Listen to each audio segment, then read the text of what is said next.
Detail చూస్తే ప్రధాని Narendra Modi America పర్యటనకు వెళ్లారు. ఈ పర్యటనలో ప్రధాని మోదీ క్వాడ్ సమ్మిట్ లో పాల్గొంటారు. అలాగే పలు ద్వైపాక్షిక సమావేశాలతో పాటు అక్కడి భారతీయ ప్రవాసులతో కూడా ప్రధాని భేటీ కానున్నారు.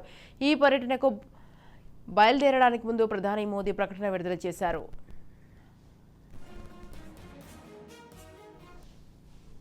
ఇక క్వాడ్ సమ్మిట్ లో తన సహచరులు అధ్యక్షుడు జో బైడెన్, ఆస్ట్రేలియా ప్రధాని ఆల్బనీస్, జపాన్ ప్రధానమంత్రి ఫుమియో కిషిడాతో క్వాడ్ సమ్మిట్ లో కలుస్తారన్నారు. ఇక శాంతి కోసం ఇండో పసిఫిక్ ప్రాంతంలో పురోగతి, శ్రేయస్సు కోసం క్వాడ్ పనిచేస్తుంది.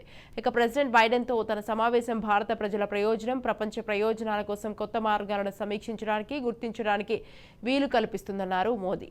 అలాగే భారతీయ డయాస్పోరా, ప్రముఖ అమెరికన్ వ్యాపార నాయకులతో పరస్పర చర్చ కోసం ఆసక్తిగా ఎదురు చూస్తున్నామన్నారు మోదీ.